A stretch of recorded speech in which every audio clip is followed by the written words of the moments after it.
Do you want to go home? Yes. If you drink your medicine, then we can go home.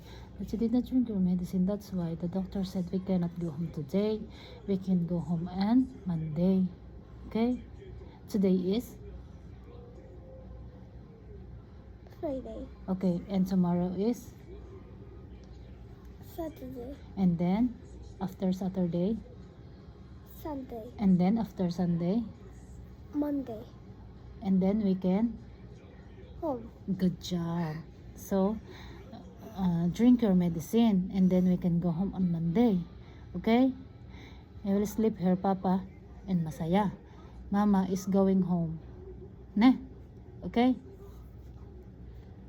Ne? Drink your medicine, okay? So the doctor said if you drink your medicine, then we can go home on Monday.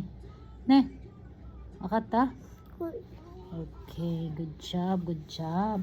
Did you finish your medicine now? The nebulizer, did you finish it? Okay, good job.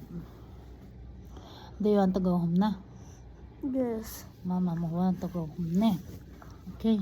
I want to go home. Yeah, me too. I want to go home.